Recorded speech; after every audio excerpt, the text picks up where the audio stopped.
Hello students. तो आज pharmaceutics में जो हमारा नेक्स्ट डिस्कशन का टॉपिक है that is drawing. Last lecture में मैंने डिस्टिलेशन का टॉपिक कंप्लीट किया था और आज हम कुछ ड्राइंग की प्रोसेसेस हैं वो डिस्कस करेंगे इसके अंदर। इसमें मेनली हमने डिस्कस क्या करना है, इसमें हम डिस्कस करेंगे व्हाट इज ड्राइंग। जो टॉपिक हम इसके अंदर आज डिस्कस करेंगे that is what is drawing,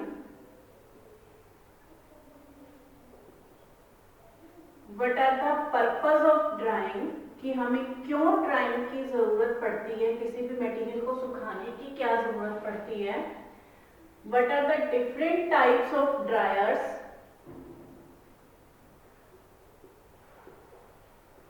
different types of dryers. Purpose के साथ एक मैंने यहाँ एक और टॉपिक छोटा सा डिस्कस करेंगे, what are the factors of drying. Different types of dryer के अंदर जो हम डिस्कस करेंगे that is the tray dryer, fluidized bed dryer, vacuum dryer. ये सारे ड्रायर हम इसमें वन बाय वन डिस्कस करेंगे विद उनके एप्लीकेशंस की, कौन सा ड्रायर कहाँ यूज होता है और किस ड्रायर की क्या एडवांटेज है क्या डिसएडवांटेज है। तो चलिए स्टार्ट करते हैं। What is the drawing. Drawing actually है क्या, what is the drawing. Drying is the removal of the moisture content, removal of moisture content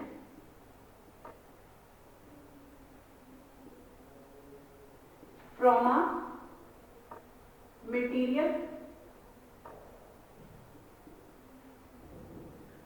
किसी भी मटेरियल से अगर हमने मॉइस्चर कंटेंट को रिमूव करना है that is called as the drying. अब हम यहाँ मेनली फार्मास्यूटिकल प्रोडक्ट्स की बात कर रहे हैं, तो हम यहाँ लिख सकते हैं drying is the removal of the moisture content from the pharmaceutical solid dosage forms as well as from the vegetable crude drugs. की कोई भी अगर आप सपोज वेजिटेबल क्रूड ड्रग्स को सुखाते हो, ड्राई करते हो, that is also a drawing process. या बहुत सारे जो फार्मास्यूटिकल प्रोडक्ट्स हैं उनको जब हम इंडस्ट्रियल स्केल पे उनकी मैन्युफैक्चरिंग करते हैं, प्रोसेसिंग करते हैं, तो उस टाइम भी हमें ड्राइंग की जरूरत पड़ती है। अब अगर हम ड्राइंग जो है, ड्राइंग क्या है, सिंपल एक सुखाना। अगर हम इसको इजी लैंग्वेज में समझने की कोशिश करें तो रोजमर्रा की जिंदगी में अगर हम देखें तो किचन के अंदर भी हम बहुत से हर्बल ड्रग्स हैं, जैसे कोरिएंडर है, मिंट लीव्स हैं, या तुलसी लीव्स हैं, या अदरक है, जिंजर जिसको आप बोलते हैं। बहुत सारे क्रूड वेजिटेबल ड्रग्स हैं जिनको हम डे टू डे लाइफ में ड्राई करते हैं और स्टोर करते हैं। उसी तरह से बहुत सारे फार्मास्यूटिकल प्रोडक्ट्स हैं जिनको बनाने के लिए हमें डिफरेंट स्टेज के ऊपर ड्राइंग की जरूरत पड़ती है। अब जैसे कुछ एक प्रोसेसेस थे पीछे, मैंने आपको जो टॉपिक्स हमने डिस्कस किए थे साइज रिडक्शन के या साइज सेपरेशन के, तो वो जैसे साइज रिडक्शन की प्रोसेस है या साइज सेपरेशन की प्रोसेस है वो एक पर्टिकुलर स्टेप के ऊपर होती है। लेकिन जो ड्राइंग की प्रोसेस है, ड्राइंग की प्रोसेस तो कहीं भी हो सकती है। ड्राइंग की प्रोसेस इनिशियली भी हो सकती है, जैसे सपोज आपको कोई मटेरियल बनाना है, कोई आपको फाइनल प्रोडक्ट बनाना है, तो उसके जो रॉ मटेरियल्स है, रॉ मटेरियल्स को या एक्टिव इंग्रेडिएंट्स को आपने सेपरेटली ड्राई करना है, तो आप इनिशियली भी उसको ड्राइंग कर सकते हो। दूसरा, अगर ड्यूरिंग द प्रोसेस जैसे सपोज आपने टैबलेट बनानी है, टैबलेट बनाते टाइम जो हमारे ग्रेन्यूल्स बनते हैं, तो उन ग्रेन्यूल्स में से भी हमने मॉइस्चर कंटेंट को रिमूव करना होता है, तो उस टाइम पे ड्यूरिंग द प्रोसेसिंग भी हम ड्राइंग कर सकते हैं। या जब हमारा फाइनल प्रोडक्ट बनता है तो उस टाइम पे फाइनल प्रोडक्ट को बनाने के बाद उस प्रोडक्ट को फाइनल तक उसकी स्टेबिलिटी मेंटेन रहे, उसकी इंटीग्रिटी मेंटेन रहे, तो फाइनल प्रोडक्ट की भी हम ड्राइंग कर सकते हैं। तो drawing can be at any stage, it can be at the initial stage, initial stage के ऊपर भी हो सकती है, it can be during the processing, process के बीच में आप कहीं भी कर सकते हो उसको ड्राइंग जहां भी आपको जरूरत हो, and drying of the final product, final product की ड्राइंग भी हो सकती है, drying of the final product. तो किसी भी केस में हम यहाँ ड्राइंग कर सकते हैं। ऐसा नहीं है कि जैसे साइज सेपरेशन की तरह, साइज रिडक्शन की तरह कि एक स्टेप के ऊपर ही हमारी ये प्रोसेस होगी और उसके बाद फर्दर ये नहीं होती। अब इसके बाद हमारे पास है कि ड्राइंग के हमारे पास फैक्टर्स या पर्पस क्या है, what is the purpose of drawing.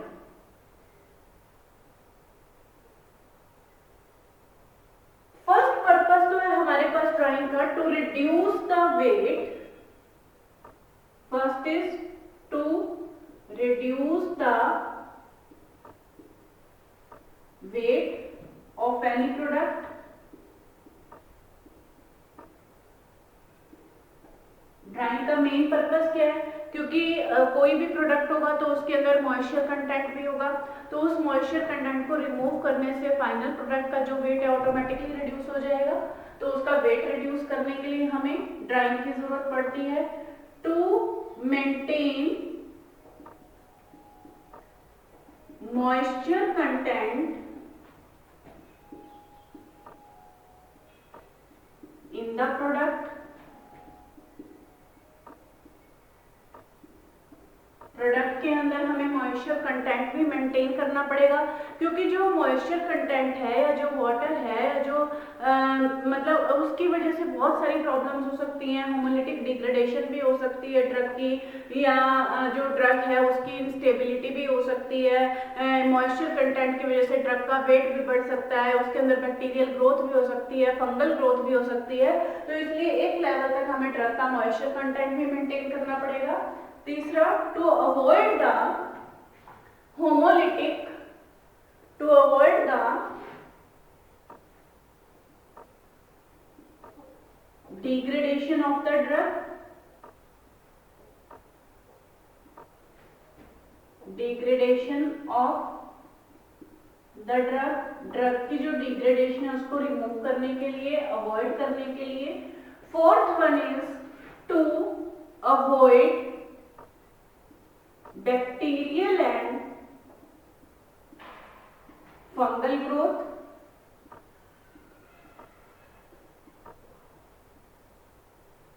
Bacterial और फंगल ग्रोथ को अवॉइड करने के लिए भी हमें ड्राइंग की जरूरत पड़ती है, क्योंकि अगर मॉइस्चर कंटेंट होगा तो मॉइस्चर की प्रेजेंस में बैक्टीरिया, माइक्रो ऑर्गेनिज्म या फंगस जल्दी ग्रो होगी, तो उसको अवॉइड करने के लिए भी हमें ड्राइंग की जरूरत पड़ेगी।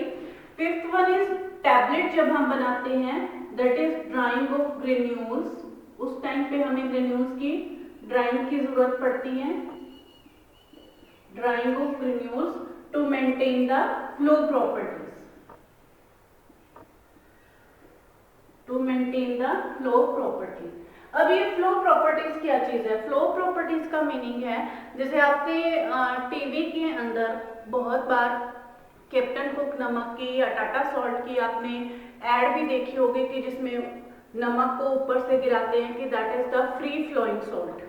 ठीक है, फ्री फ्लोइंग का क्या मतलब है कि जो आपका मटेरियल ऊपर से गिरता है वो एक ही फ्लो में गिरता है, यूनिफॉर्म कंटेंट के अंदर गिरता है, that is called as the free flowing. और वही जो फ्लो प्रॉपर्टीज हैं उसको फ्री फ्लोइंग बनाने के लिए हमें ड्राइंग की जरूरत पड़ती है। अब टैबलेट के केस में क्यों जरूरत पड़ती है? जैसे जब हम टैबलेट का टॉपिक पढ़ेंगे तो उसको आगे समझेंगे कि क्यों जरूरत है। जब एक होपर है, एक्चुअली टैबलेट में क्या होता है, टैबलेटिंग जब हम करते हैं तो यहाँ होपर से डाई के अंदर जब मटेरियल गिरता है, होपर से डाई के अंदर जब ग्रेन्यूल्स हैं, जो पाउडर्स हैं जिनको हमने टैबलेट के अंदर कन्वर्ट करना है, जब वो मटेरियल गिरेगा तो it should be fall down free flowing, वो फ्री फ्लो उसकी प्रॉपर्टी होनी चाहिए। क्योंकि अगर आप सोचो कि फ्री फ्लो प्रॉपर्टी नहीं होगी, उसमें स्टिकीनेस होगी, तो किसी डाई में मटेरियल कम गिरेगा, किसी डाई में मटेरियल ज्यादा गिरेगा। तो एक यूनिफॉर्मिटी बनाने के लिए हमें किसी भी पाउडर के अंदर, किसी भी ग्रेन्यूल्स के अंदर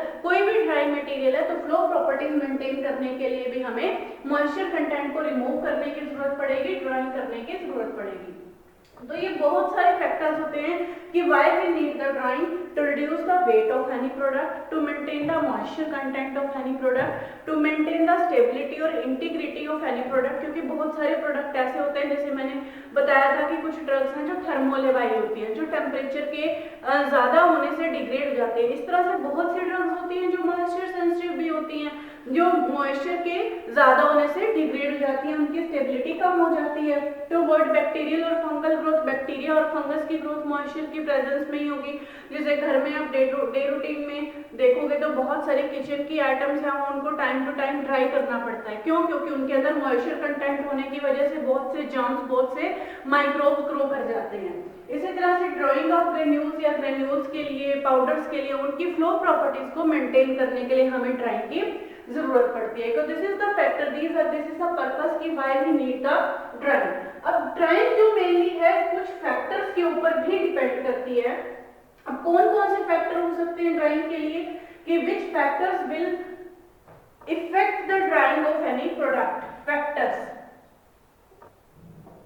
factors which will affect the drying of a product. अब फैक्टर्स में अगर आप डिस्कस करें तो सबसे मेन इंपॉर्टेंट फैक्टर है दैट इज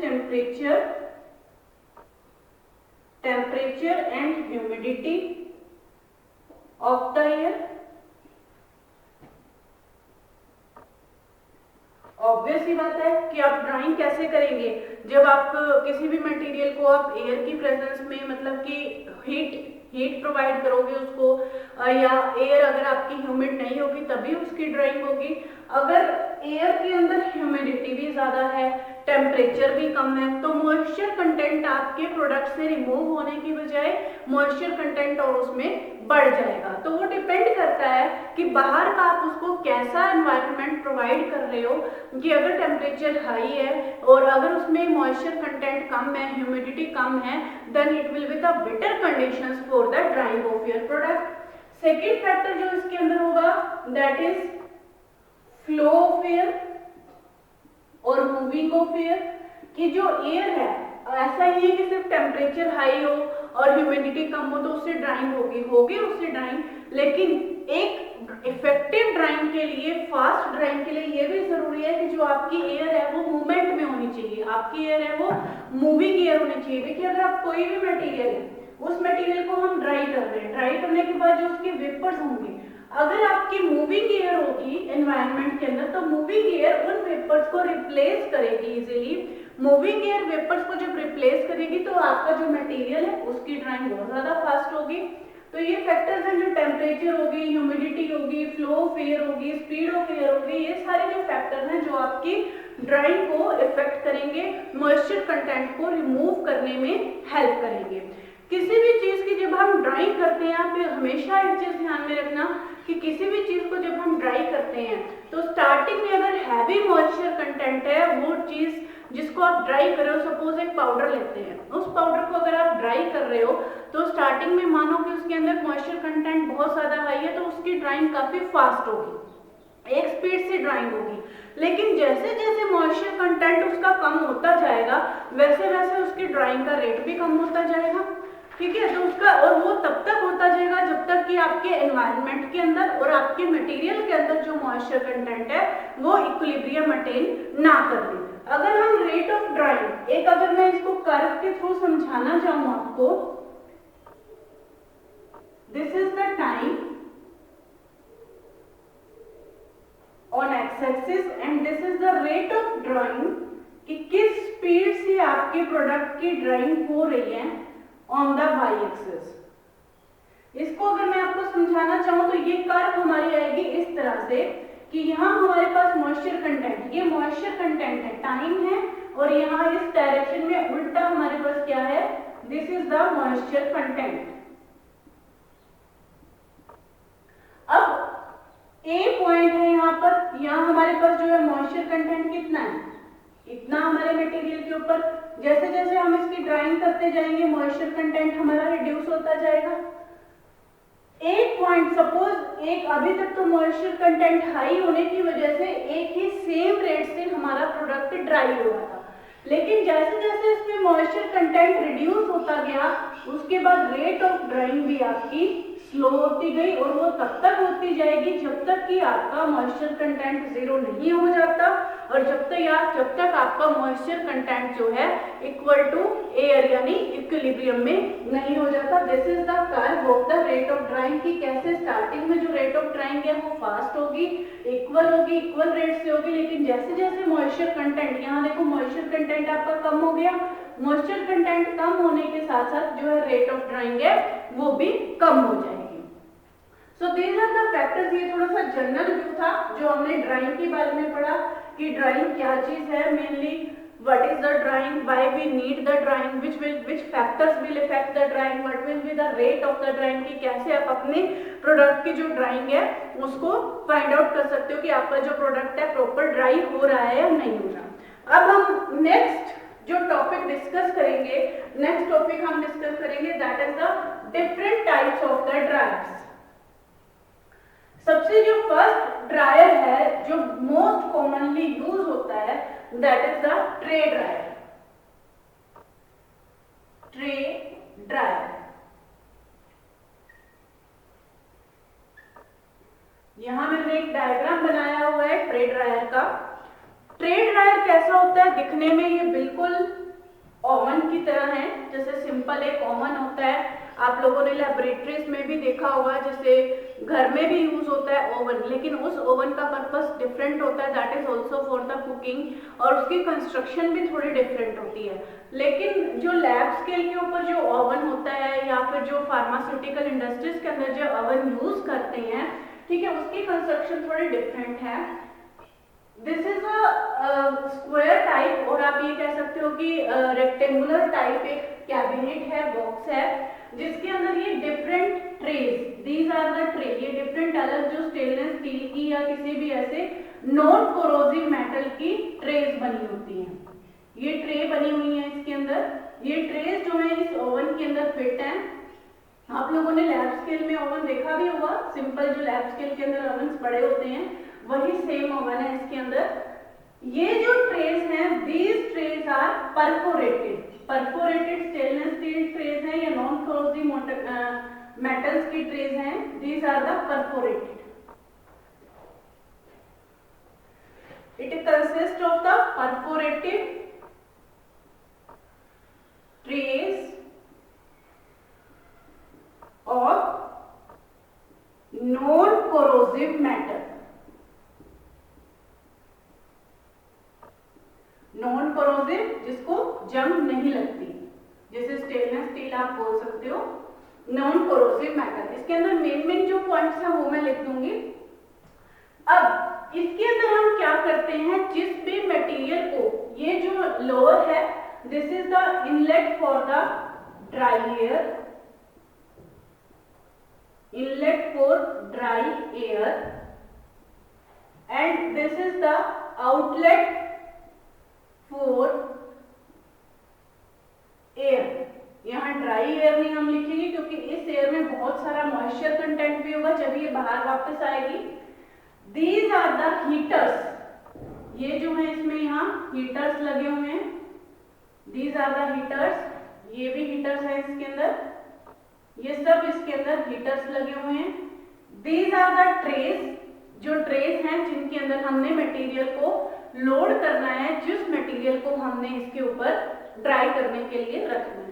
अब इसकी जो वर्किंग कैसे होती है, सपोज आपके पास कुछ मटेरियल है जिसको आपने ड्राई करना है, उस मटेरियल को ड्राई करने के लिए आप इन ट्रेस के ऊपर रखेंगे। यहाँ ये आपका मटेरियल पड़ा हुआ है जिस मटेरियल को आपने ड्राई करना है, this one is the material, this one, ये आपका सारा मटेरियल है जो आपने अलग अलग ट्रेस के ऊपर लोड किया हुआ है, अलग अलग ट्रेस के ऊपर ड्राई किया हुआ है। जैसे ही इसमें इनलेट एयर, ड्राई एयर यहाँ से पास होगी, ये ड्राई एयर यहाँ इस तरह से इसके अंदर सर्कुलेट होगी। This is the way of circulation of the dry air, this is the way of circulation of the dry air. और इस तरह से पास होते हुए जो एयर है ये बाहर निकल जाएगी। ये इसमें क्या शो रहा है, इसकी वर्किंग तो बहुत सिंपल है, लेकिन इसका जस्ट फिनोमिना आपने समझना है कि ये इसके अंदर जो ड्राइंग है वो होती कैसे है। इसके अंदर जो मेनली हीट ट्रांसफर होती है, heat is transferred by the two methods, that is natural convection method and forced convection method। natural convection method and forced convection method। आप लोगों ने कंडक्शन, कन्वेक्शन और रेडिएशन, ये 3 मेथड्स ऑलरेडी पढ़े होंगे heat transfer करने के, छोटी क्लासेस से ही पढ़ते आ रहे हैं कि कंडक्शन क्या है, रेडिएशन क्या है या कन्वेंशन क्या है। ठीक है, तो इसमें से ये जो कन्वेंशन के ऊपर ही बेस्ड है, नेचुरल कन्वेंशन जो इसके अंदर हीट ट्रांसफर होती है वो ट्रांसफर होगी बाय नेचुरल कन्वेंशन और forced convention method. Natural convention का क्या मीनिंग है? नेचुरल कन्वेंशन का मीनिंग है कि जब हम इसके अंदर ड्राई एयर को पास आउट करेंगे तो वो ड्राई एयर ऑब्वियसली हीट होगी, हीटेड ड्राई एयर होगी। तो हीटेड ड्राई एयर क्या करेगी, जब ये फर्स्ट ट्रे के ऊपर से पास करेगी, इसके ऊपर जो मटेरियल आपने लोड किया हुआ है ड्राई करने के लिए, उस मटेरियल का मॉइस्चर कंटेंट एब्जॉर्ब करेगी, नेचुरल मीन से एब्जॉर्ब करेगी, अपने आप ही एब्जॉर्ब करेगी, क्योंकि एयर है उसके अंदर मॉइस्चर कंटेंट कम है, जबकि जो आपके पास मटेरियल था उसके अंदर मॉइस्चर कंटेंट ज्यादा था। तो यहाँ तक तो आपके जो एयर है उसने आपका नेचुरल कन्वेंशन मेथड से आपके मटेरियल को ड्राई कर दिया। लेकिन अब जब ये एयर है यही आपकी एक या दो ट्रेस के पास होने के बाद एयर ऑटोमेटिकली क्या होगी, मॉइस्चर लोडेड होगी, एयर के अंदर मॉइस्चर कंटेंट ज्यादा हो गया। तो अब बाकी के जो मटेरियल्स हैं उनको कैसे ड्राई करेंगे? तो उनको हम ड्राई करने के लिए यूज करते हैं forced convention method. Forced convention method का क्या मतलब है कि इसके अंदर हमने यहाँ पे कुछ हीटर्स लगाए हुए हैं, जैसे ये एयर यहाँ से पास होगी हीटर्स के ऊपर से, तो ये एयर यहाँ से दोबारा इसको ड्राई कर देंगे हीटर्स, उस एयर में से मॉइस्चर कंटेंट को रिमूव करेंगे और ये ड्राई एयर फिर से आपके मटेरियल के ऊपर से पास होगी। तो इसका मतलब कि जैसे जैसे एयर आपकी हर स्टेप के बाद मॉइस्चर से लोड होगी तो उसको फोर्सफुली फिर से हीटर्स के थ्रू हम ड्राई किया जाएगा। ड्राई करने के बाद वो एयर आपकी फिर से नेक्स्ट ट्रे के ऊपर पास होगी। तो इसका मतलब है कि at each and every time the air should pass over the heaters so that it can remove the or it can dry the moisture content which the air has received from the last tray। जो भी last tray material से air ने moisture content लिया था उस moisture content को remove करने के लिए एयर को, इसका जो प्रोसीजर है इस तरह से फॉलो किया जाता है कि जो एयर है वो हीटर्स के ऊपर से पास होती है और एंड में जो ये एयर है आपकी, यहाँ ये एयर है आपके पास, ये बाहर आ जाएगी। जो ये वो एयर है, अगर आप इस प्रोसेस को और भी ज्यादा इकोनॉमिकल बनाना चाहते हैं, और भी ज्यादा इसको चीप बनाना चाहते हैं, तो this air can also be again circulated. इस एयर को हम दोबारा से भी सर्कुलेट कर सकते हैं so that we can reuse it again and again. तो इसकी वर्किंग तो बहुत ही सिंपल है, जैसे इसमें आपको फिनोमिना ही समझना था कि एक तो इसके अंदर परफोरेटेड स्टील मेटल्स की ट्रेस होती हैं मटेरियल को जिसको हमने लोड करना है। अगर तो हमने इसको स्मॉल स्केल के ऊपर यूज करना है जैसे लैब स्केल में, तो आप मटेरियल को डायरेक्टली इसके अंदर ट्रेस के अंदर लोड कर सकते हैं। लेकिन अगर हमने इसको लार्ज स्केल पे यूज करना है इन ओवन्स को, तो लार्ज स्केल के लिए ट्रेस को पहले बाहर निकाला जाता है। उन ट्रेस को बाहर निकालने के बाद ट्रॉलीज में एडजस्ट करके सारा मटेरियल फिर उन ट्रेस को वापस ओवन के अंदर शिफ्ट किया जाता है। परफोरेटेड इसलिए होती है ताकि इनके अंदर से इक्वली जो है हीट सभी जगह पे पास की जा सके और इसका जो एक टेम्परेचर कंट्रोल करने का भी एक रेगुलेटर या जो प्रॉपर सिस्टम होता है। तो मेनली जो ये हॉट एयर ओवन है या ओवन ट्रे ड्रायर है, इनको हम मेनली पाउडर मटेरियल्स के लिए, पाउडर मटेरियल्स को ड्राई करने के लिए यूज कर सकते हैं। We can also use them for the granules. अगर सपोज आपने कोई ग्रेन्यूल्स को ड्राई करना है उनके लिए यूज कर सकते हैं। इवन अगर आपने कोई ग्लास एपरेटस को ड्राई करना है उनके लिए हम यूज कर सकते हैं। लेकिन इस चीज को ध्यान में रखना है आपने कि ये जो हॉट एयर ओवन है हम थर्मोलेबाइल सब्सटेंसेस के लिए यूज नहीं कर सकते। We can't use them for the thermolabile substances.